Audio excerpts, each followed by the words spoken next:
The slap echoed through the massive auditorium like a gunshot amplified by the $1 million sound system. "You filthy, incompetent trash. Look what you did." I lay on the polished black floor of the stage, my cheek throbbing, the taste of blood metallic in my mouth. A bucket of dirty mop water was spilled next to me, soaking into the pristine white carpet that had been laid out for the most anticipated tech event of the decade. Standing over me was Damon Sterling, the CEO of Sterling Corp., my half-brother. His face was twisted in a snarl, his expensive Italian leather shoes wet with gray water. "Do you know how much these shoes cost?" he screamed, forgetting or not caring that the global live stream had started 30 seconds early. $5,000. That's more than you'll make in a year, you useless rat. He kicked the bucket, sending it skittering across the stage. "Security, get this thing out of my sight, and make sure she never sets foot in this city again."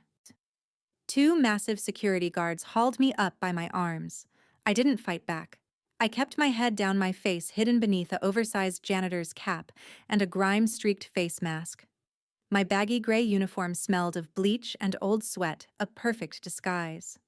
"I'm sorry, sir," I mumbled, pitching my voice low and scratchy. "I slipped." "Get out," Damon roared, shoving me toward the stairs, "before I decide to press charges for assault on my wardrobe." As the guards dragged me into the shadows of the wings, I risked one look back.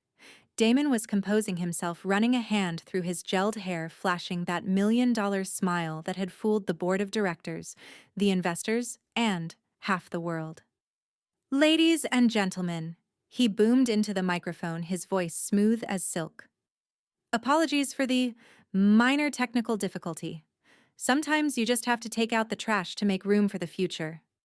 The audience laughed, a cruel, sycophantic sound. But Damon didn't see my eyes. He didn't see the cold, hard calculation burning there. And he certainly didn't know that the useless rat he had just assaulted was Nova Sterling, the founder of the technology he was about to steal, the rightful heir to this empire, and the only person on Earth who knew the kill code to his precious future. "My name is Nova Sterling. I am 27 years old, and my brother just made the last mistake of his career. To understand why I was mopping floors at my own company, you have to go back 6 months. Sterling Corp wasn't just a company, it was my life. My father, Arthur Sterling, built it from a garage startup into a global titan. But while Damon spent his youth partying in Ibiza and crashing Ferraris, I spent mine in the server room. I wrote my first code at 6. I patented my first algorithm at 12. The Oracle, the AI chip Damon was launching today, was my baby. It wasn't just a processor. It was a neural network capable of predicting market trends, diagnosing diseases, and optimizing energy grids in real time. It was revolutionary. And it was mine. But then Dad had the stroke. It happened in his office. One minute we were discussing the beta tests, the next he was on the floor. While I was riding in the ambulance, holding his hand, praying to a god I hadn't spoken to in years, Damon was busy. He was busy forging signatures. He was busy bribing the board. By the time I left the ICU exhausted and grief-stricken, my keycard didn't work. "Access denied," the automated voice had said. Marcus Kane, the head of security and the only man loyal to my father, met me in the lobby with a box of my things. His face was grim. "He's locked you out, Nova," Marcus whispered, looking around for cameras. "He's claiming you're mentally unstable, unfit to lead. He has a power of attorney document dated 2 days ago."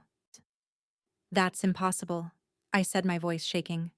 "Dad wouldn't—" "It's a forgery," Marcus cut in, "but a good one, and with your father in a coma, there's no one to dispute it."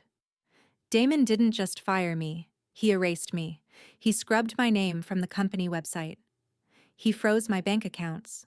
He even got a restraining order claiming I had threatened him, ensuring I couldn't get within 500 feet of the building or the hospital where Dad was lying helpless. He thought he had won. He thought cutting off my money and my access would break me. But Damon forgot one thing. He didn't understand the tech. He thought the Oracle was just a product. He didn't know it was a symbiotic system. It needed a key, a biometric key. And that key was encoded in my DNA. 5-0. Back in the present, the security guards threw me out the back exit into the alleyway. I landed on wet pavement, my knees scraping against the concrete. "Don't come back," one of them spat. "Or next time, we won't be so gentle." The heavy metal door slammed shut. I waited for 10 seconds. Then 20. "Clear." A voice buzzed in my ear. I sat up, dusting off my hands. I reached into my ear and adjusted the tiny military-grade earpiece. "Marcus, did you get it?" "Video and audio clear as day," Marcus's voice replied. He was parked in a surveillance van 3 blocks away. "The slap, the verbal abuse, the threat. It's all recorded in 4K resolution." "Good," I said, standing up. I stripped off the oversized gray jumpsuit. Underneath, I wore a tactical black turtleneck and cargo pants. I pulled off the cap and shook out my hair. "What's his status?" "He's in the green room," Marcus said. "Getting his makeup fixed. Vanessa is with him. They're celebrating early." I moved toward a nondescript utility door further down the alley. It looked locked, rusted shut. But I knew better. I punched a code into a keypad hidden behind a loose brick. 1984. My birth year, no. The year the first Macintosh was released. Dad's favorite trivia. The door clicked open. "I'm in," I whispered. "Guide me to the server room." "You have 20 minutes before his keynote speech," Marcus said. "If you don't upload the patch by then, the system goes live and we lose control." "I won't miss," I said, slipping into the dark corridor.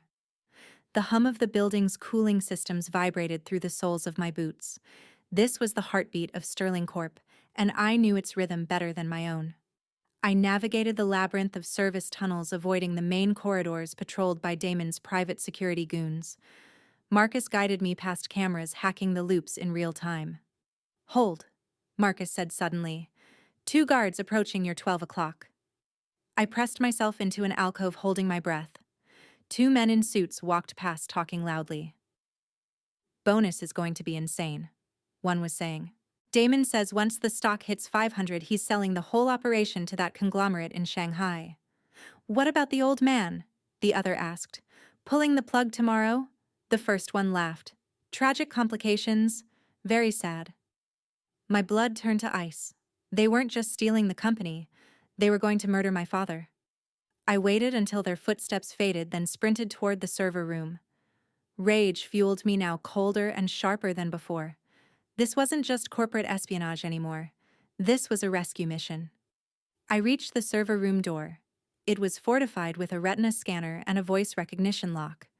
Damon had upgraded the security, probably spending millions of company dollars. "Marcus, I'm at the door. Can you bypass?" "Negative," Marcus said, sounding stressed. "It's air-gapped. You need physical access." I smiled grimly. "Good thing I came prepared." I pulled a small device from my pocket, a high-frequency emitter I had built from spare parts in my apartment. I placed it over the lock's circuit panel. Buzz. Click. The light turned green. I pushed the door open. The room was bathed in cool blue light, rows of server towers humming with immense processing power. In the center of the room sat the main console, the brain of the Oracle. I sat down at the terminal, my fingers flying across the keyboard. "System locked. Admin access required." "Hello, old friend," I whispered. I didn't type a password. I typed a line of poetry. "Do not go gentle into that good night." The screen flickered. "Welcome, Administrator Nova." I was in, but I wasn't alone. On the main screen, a live feed of the green room popped up. Damon and Vanessa. Vanessa was fixing Damon's tie, her face a mask of predatory glee. She was wearing a red dress that looked like it was painted on. "Are you sure the feed is secure?" she asked. "Relax, babe." Damon scoffed, pouring himself a glass of scotch. "The IT guys said the firewall is impenetrable. Besides, Nova is probably crying in a gutter somewhere." "I just want this over with," Vanessa said, checking her phone. "The jet is fueled. As soon as the presentation ends, we fly to Zurich. Transfer the funds, sign the sale papers, and disappear before the SEC realizes the chip doesn't actually work yet." "It works enough for a demo," Damon grinned. "Smoke and mirrors, Vanessa. That's all business is. We fake it until we make it. Or until we cash out." "And Arthur?" Damon took a sip of scotch. "Dad, he's a vegetable. Honestly, I'm doing him a favor. The doctor said it will be painless. Respiratory failure. I clenched my fists so hard my nails dug into my palms. Marcus, I said, my voice trembling with fury. Are you recording this? Every word. Marcus said, his voice equally tight. We have them, Nova. Conspiracy to commit murder. Fraud. Embezzlement. It's a full house. Not yet, I said, typing a command into the console. We need to show the world. Is the livestream feed active? Yes. It's broadcasting to 3 million viewers right now. Waiting for the keynote. Redirect the input, I ordered. When Damon walks on stage, I want everyone to see the real show. Copy that. Redirecting video source to main server console. You have control, Nova. I looked at the screen. I had access to the massive LED wall behind the stage. I had access to the audio system. I had access to the teleprompter. I pulled up the file Marcus had sent me, the compilation of Damon's abuse, the recordings of their plot, and the financial records proving he had drained the employee pension fund to pay for his gambling debts. You wanted the spotlight, brother, I whispered, hovering my finger over the enter key. You've got it. On the stage above me, the lights dimmed. Dramatic music swelled. A voice announced, "Please welcome the visionary. I, the innovator, the CEO of Sterling Corp, Damon Sterling." The crowd erupted in applause. Damon strutted onto the stage, soaking it in. He looked perfect. The golden boy. He approached the podium. "Thank you," he said, flashing a smile. "Thank you. Today we change the world." In the server room, I smiled back. "Yes," I said. "We certainly do." I pressed enter. "Today, we change the world." Damon's voice boomed, full of rehearsed gravitas. He paused for effect, waiting for the applause to die down. Behind him, the massive 8K screen displayed the sleek logo of Sterling Corp rotating slowly in high definition. For years, Damon continued pacing the stage like a predator.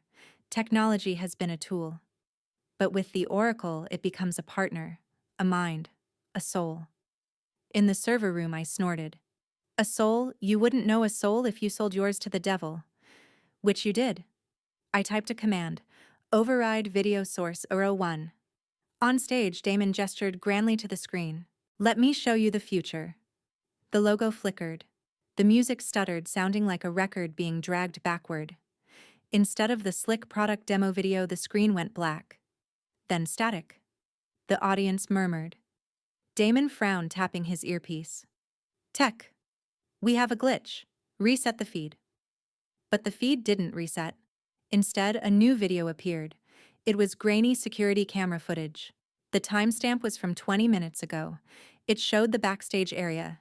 It showed Damon red-faced and screaming, kicking a bucket of water. It showed him slapping me, the janitor, so hard I hit the floor. Smack. The sound was crisp, enhanced by the audio system. "You filthy, incompetent trash. Look what you did." The audience gasped, a collective intake of breath from 3,000 people. Damon froze. He looked at the screen, then back at the audience. He tried to laugh it off. "Ah, yes. A dramatic reenactment of the challenges we face. A metaphor for, debugging." "Nice try," I whispered. I typed another command, audio source green room. The video cut away. The screen went black again, but audio filled the hall. Crystal clear. "I just want this over with. The jet is fueled. As soon as the presentation ends, we fly to Zurich." It was Vanessa's voice. The camera panned to Vanessa, sitting in the VIP front row. She went pale, clutching her purse.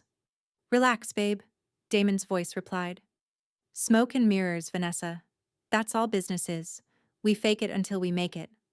Or until we cash out." The murmurs in the crowd turned into angry shouts. Investors were standing up. Journalists were typing furiously on their laptops. Damon was sweating now. Visible heavy beads of sweat running down his forehead. "Cut the feed!" He screamed into his microphone. "Cut the power! Someone turn this off." But he couldn't turn it off. Because the system was running on a redundant power supply that I had installed myself 3 years ago for emergency backups. "Marcus," I said into my earpiece, "is the SEC watching?" "They are now." Marcus replied, sounding gleeful. And the DOJ, and probably the FBI. Good. Let's give them the main course. I pulled up the financial records, the spreadsheets showing the money laundering, the transfers to shell companies in the Caymans, the payments to the hackers he hired to try and crack my code. I projected them onto the screen. Huge, undeniable columns of numbers. Pension fund. 20,000 personal expense Lamborghini, $450,000. He stole from the pension fund, someone shouted from the back. It sounded like old Mr. Henderson, the head of the employee union. He bought a car with our research money, a scientist yelled. Damon looked like a trapped animal. He ran to the side of the stage, waving at the tech booth. Shut it down, I'm the CEO, I order you to shut it down. The tech guys in the booth just shrugged. Their screens were locked. A giant skull and crossbones was flashing on their monitors with the text, "You are fired. Love, Nova." Vanessa stood up, trying to sneak away. "Oh no you don't," I muttered. I switched the feed again. This time it was the conversation about my father. "And Arthur?" Vanessa's voice echoed through the hall. "Dad, he's a vegetable. Honestly, I'm doing him a favor. The doctor said it will be painless. Respiratory failure." The silence in the auditorium was absolute. It was the silence of horror. Then a low growl started. It wasn't from the speakers. It was from the crowd. "Murderer!" a woman screamed. "You sick bastard!" a man yelled. Damon backed away from the podium, holding his hands up. "No, that's deepfake AI generated. It's a sabotage. A competitor is doing this." "Marcus," I said. "Drop the payload." Marcus triggered the final part of my plan. The doors to the auditorium slammed shut, magnetic locks engaged. "Ladies and gentlemen," a computerized voice announced over the PA system, "please remain seated. Federal agents have been notified. This building is now a crime scene." Damon looked around wildly. He saw the doors locked. He saw the angry crowd. He saw his life crumbling in 4K resolution. Then he looked at the camera, the main camera broadcasting to the world. And his eyes widened with recognition. He knew. "Nova," he whispered. The microphone picked it up. "Nova," Vanessa shrieked. "She's supposed to be gone." I stood up from the console in the server room. My work here was done. It was time for my entrance. "Marcus, unlock the stage lift," I ordered. "Copy. Lift active." I walked to the service elevator that led directly up to center stage. I checked my reflection in the chrome surface of a server rack. The tactical gear looked good. Like a warrior. The elevator hummed to life. On stage, Damon was hyperventilating. "It's a lie. All of it. I am the victim here." The floor in the center of the stage began to open. Steam hissed as the hydraulic lift rose. The crowd went quiet, watching in anticipation. I rose from the floor like an avenging angel. I had ditched the cap and mask. My hair was loose, framing my face. I held a tablet in one hand and a microphone in the other. "Hello, brother," I said. My voice was calm, amplified, terrifying. Damon stumbled back, tripping over his own feet. You were the janitor." "I cleaned up your mess," I said. "Just like I always do." "Security!" Damon screamed. "Arrest her. She hacked the system. She's a terrorist." The security guards, the same ones who had thrown me out, stepped onto the stage, but they didn't move toward me. They moved toward Damon. "Stand down, Damon," the head guard said. "Mr. Kane just sent us the real pay stubs. You haven't paid us in 3 months. Nova just wired our back pay. With interest." Damon looked betrayed. You bought them." "I didn't buy them," I said. "I respected them. Something you never learned to do." I turned to the audience. 3,000 faces staring at me. 3 million more online. "My name is Nova Sterling," I announced. "I am the creator of the Oracle, and I am the rightful CEO of this company." I tapped my tablet. The screen behind me changed. It showed a legal document. A patent filing. Patent holder Nova Sterling, dated 2 years ago. "You see," I continued, walking toward Damon. "Damon didn't just steal the company. He stole a product he doesn't understand. The Oracle isn't just a chip. It's a biometric system. It requires my DNA to activate the core functions. Without me, it's just a very expensive paperweight. Damon's face was purple. You bitch, I'll kill you. He lunged. It was a desperate, clumsy move. He pulled a small silver pistol from his jacket pocket. Screams erupted from the crowd. Gun! Someone yelled. Marcus's voice shouted in my ear. Nova, get down. But I didn't move. I stood my ground. Shoot me, Damon. I said, my voice steady. And you lose everything. The code dies with me. The money stays frozen. And you go from fraudster to cop killer on live TV. Damon's hand shook. The gun wavered. Do it, Vanessa screamed from the front row. Shoot her.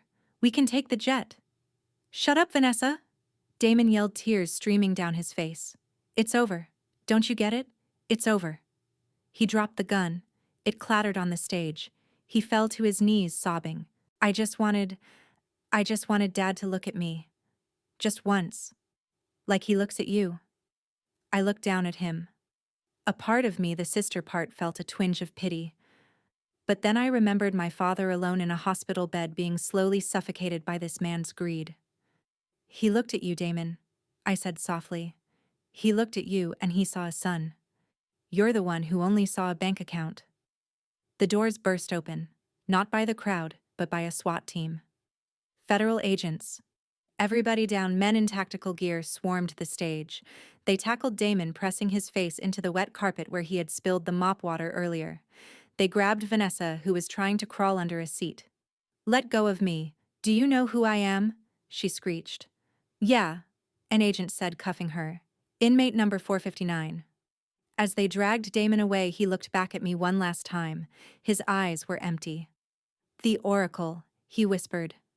Does it really work? I looked at the screen where the Sterling Corp logo was now back, stable and blue. Yes, I said. It predicted this outcome with 99.9% accuracy. He slumped, defeated. I turned to the crowd. The silence was heavy, expectant. I apologize for the disruption, I said, but Sterling Corp has always stood for transparency. Today we cleared the air. Tomorrow, we build.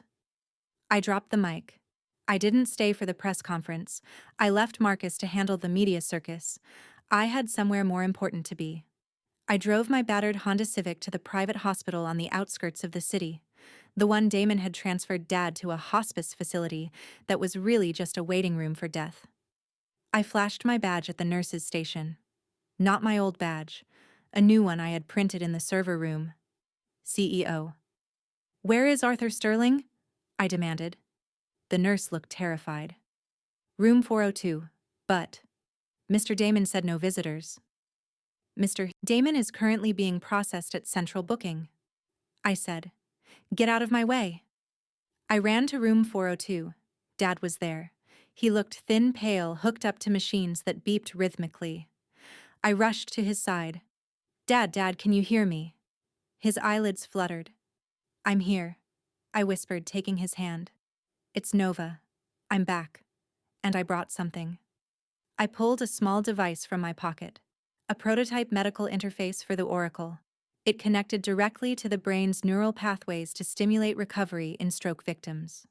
It was the project Damon had tried to cancel because it wasn't profitable enough. I placed the sensor on his temple. Wake up, Dad, I said. We have a company to run. I activated the device. On the monitor, his brain activity spiked. The lines went from flat waves to sharp rhythmic peaks. His eyes opened. He looked around confused until his gaze landed on me. Nova. He croaked, his voice weak but present. Hi, Dad. I smiled, tears finally spilling over. You missed a hell of a show. The Oracle predicted this outcome with 99.9% accuracy. Those words became the headline of every major news outlet for the next month. Wired, Bloomberg. The New York Times, they all wanted an interview with the janitor CEO. But I wasn't giving interviews, I was giving depositions. The fallout from the Sterling Corp launch was catastrophic for Damon, but surprisingly stabilizing for the company. The stock price, which had dipped initially during this slap heard round the world, skyrocketed the moment the market realized the true architect of the technology was back in charge. Investors love a genius. They love a comeback story even more. But while the world celebrated the return of Nova Sterling, I was living in a quiet hell of legal briefs and hospital visits. Damon and Vanessa weren't going down without a fight. They hired a team of lawyers paid for with the last of the embezzled funds who tried to spin the narrative. They claimed the videos were deepfakes. They claimed I had hacked the system to frame them. They even tried to argue that my father was incompetent and that Damon was acting in his best interests. "It's a circus," Marcus said, throwing a tablet onto my desk. We were in my father's old office, now mine. It still smelled of his mahogany and pipe tobacco. "Vanessa is trying to cut a deal. She says Damon coerced her. Says she was a victim of domestic control." I scoffed, looking at the city skyline. Vanessa, a victim. She was the one checking the fuel levels on the getaway jet while my brother was threatening to kill me. "The prosecutor thinks she might flip," Marcus warned. "If she testifies against Damon, she might walk with 5 years, maybe less with good behavior." "No," I said firmly. "She knew about the plan to kill Dad. She encouraged it." I heard her. "Just pull the plug," she said, like he was a toaster. I turned back to Marcus. "Get me the unredacted audio logs from the green room. The parts we didn't play on stage. The parts about her offshore accounts in her mother's name. Let's see how much leverage she really has." The trial began 3 months later. It was the hottest ticket in town. Damon sat at the defense table looking diminished. Without his expensive suits and spray tan, he looked like what he was, a scared petty man who had never worked a day in his life. Vanessa sat as far away from him as possible, dressed in modest beige, trying to look like a repentant librarian. I sat in the front row next to my father's wheelchair. He was weak, still recovering from the months of neglect and sedation, but his mind was sharp again. The Oracle's neurostimulation therapy was working miracles. "Are you ready for this, Dad?" I whispered. He squeezed my hand, his grip surprisingly strong. "I want to look him in the eye, Nova. I need to know why." The prosecution laid out the case methodically. The embezzlement, the fraud, the attempted murder. Then it was my turn to take the stand. "Ms. Sterling." The defense attorney began, a slick man with a smile that didn't reach his eyes. "You claim you wrote the code for the Oracle. But isn't it true that your brother, as CEO, oversaw the project? Isn't it true that he provided the visionary direction?" I leaned into the microphone. My brother thought Python was a type of snake, and Java was just coffee. The only visionary direction he provided was pointing at things he wanted to steal. A ripple of laughter went through the courtroom. The judge banged his gavel. "Ms. Sterling," the attorney pressed, annoyed. "You orchestrated a very public humiliation of your brother. You hacked the company systems. You violated privacy laws. Doesn't that show a certain vindictiveness? A desire for revenge rather than justice?" "I didn't hack anything," I said calmly. "I used my own admin codes. Codes I wrote. Systems I built. And as for revenge?" I looked at Damon. He refused to meet my gaze. Revenge would have been letting him sell the company and run. Justice was stopping him from killing my father. Objection. Overruled.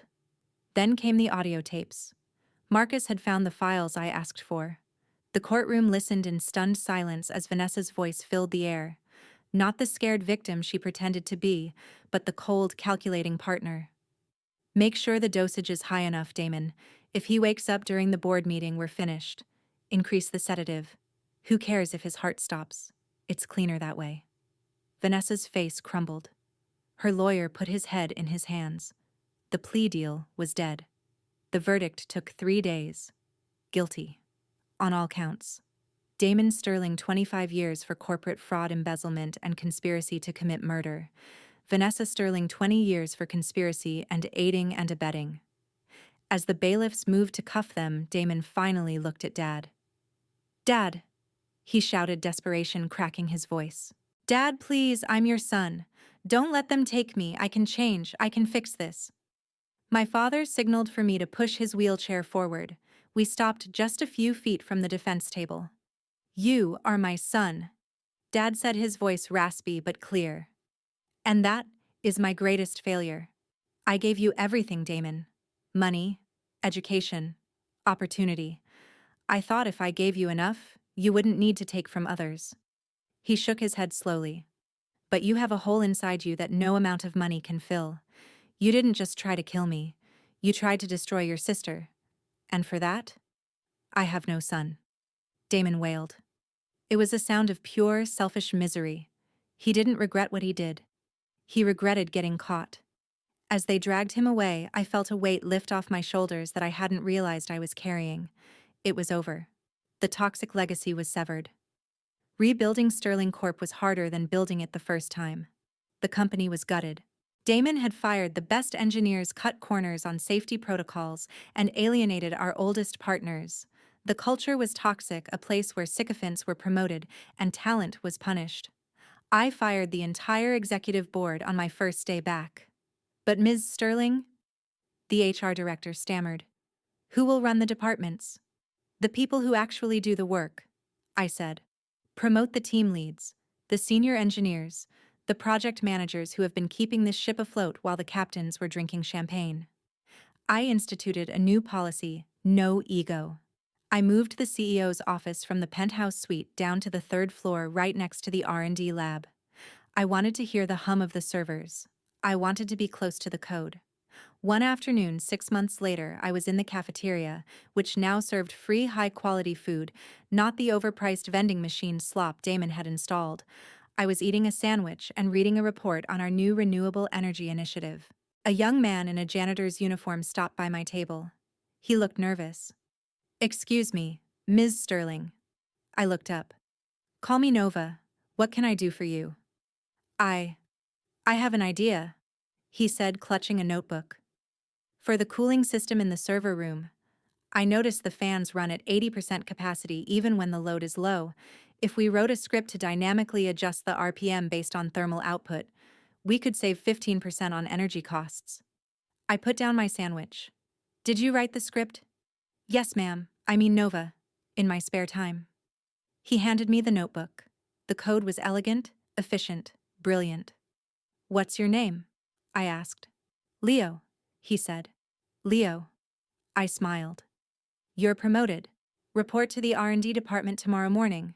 Junior developer. His jaw dropped. But I'm just a janitor. So was I said.